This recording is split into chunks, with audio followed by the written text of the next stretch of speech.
जब आपकी बेटी पढ़ी लिखी नहीं होगी तो खुदा की नाफरमान होगी, खुदा की शान में गुस्ताखी करेगी, नबी की नाफरमान होगी, नबी की शान में गुस्ताखी करेगी, इस्लाम का दामन आपकी बेटी के हाथ से छूट जाएगा। इसलिए बेटा के बराबर बेटी को तालीम दिलाई।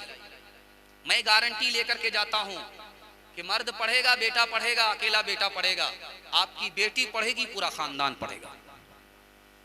ध्यान से सुनिएगा, जल्दी से निकल जाएगा। बिल्कुल आपको सुर्खी दिखा रहा हूं, औरतों की हालत बताने के लिए जा रहा हूं, बिल्कुल आईने की तरह साफ लेकर के आ रहा हूं।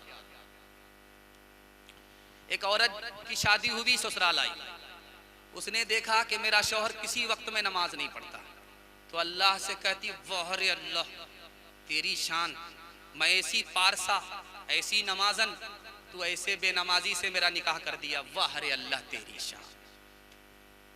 जब आपकी बेटी पढ़ी लिखी नहीं होगी, खुदा की शान में भी गुस्ताखी करेगी। दूसरा नमूना दिखाने के लिए जा रहा हूं। बेटी का शौहर इंतकाल कर गया, उसकी माँ के पास आदमी आकर के कहता है कि जल्दी से दो बेवा है, इसका निकाह करा दो, नबी की सुन्नत है। तो क्या कहती है, नबी तो नमाज रोजा के नबी हैं, शादी ब्याह के नबी थोड़ो है। नबी की शान में गुस्ताखी करेगी अगर बेटी पढ़ी लिखी नहीं है। औरंगजेब बादशाह के दौर में एक औरत खड़ी है, उस पर मुकदमा है कि इसने 4 मर्दों से निकाह कर लिया। तो बादशाह ने कहा, वो बेशरम औरत, तूने औरत होकर के 4 मर्द से निकाह कर लिया। तो कहा क्या गलत किया, नागदा में गई थी, जलसा सुनी थी, मसला मालूम हुआ तो उसी पर अमल किया।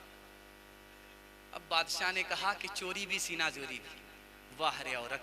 कहा क्या मसला सुना था जलसा में? कहा जलसा में मुकर्रिर कह रहे थे कि जिना क्यों करता है आदमी जबकि 4 शादी की इजाजत है। कहा ये मर्दों के लिए कहा था कि औरत के लिए कहा था? कहा मैंने इतना ही सुना था, उसके बाद तो हलवा पूरी की दुकान में चली गई थी।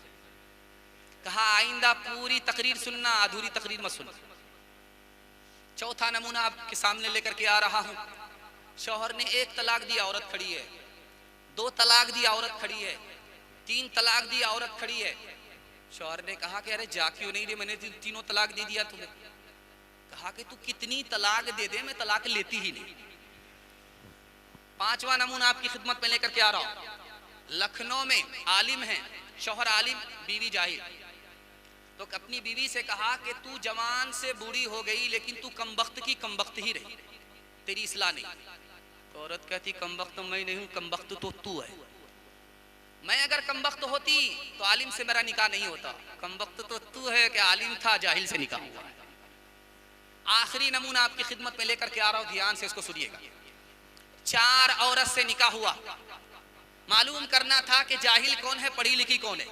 तो पहली बीवी के पास आकर के कहता है ये बताओ कि सुबह हो रही है? तो कहाँ हो रही है?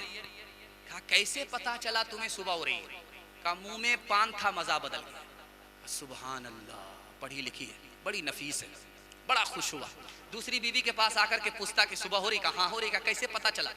लालटेन की रोशनी धीमी पड़ गई। बड़ा खुश हुआ कि वाह क्या औरत है, क्या फिरासत। तीसरी औरत के पास आकर के कहा कि सुबह हो रही? कहाँ हो रही है? का कैसे पता चला? का नाक की जो नथ थी ठंडी पड़ गई, इससे पता चला सुबह हो रही है। बड़ा खुश हुआ कि बड़ा तजर्बा रखती है। अब चौथी बीवी के पास आई जो 1 नंबर की जाहिल थी, उससे आकर के पूछा कि सुबह हो रही? कहाँ हो रही? इसमें पूछने की क्या बात? कैसे पता चला? का जैसे पता रोज पता चलता है, पेशाब आ रहा है, पखाना आ रहा है, इससे पता चल रहा है कि सुबह हो रही है। तालीम औरतों को भी देनी जरूर है, देनी जरूर है। लड़की जो पढ़ी हो तो बेशोर है, बेशोर है। उसने मुआशरत में सरासर फतूर है, और इसमें वालिदैन का बेशक कसूर है।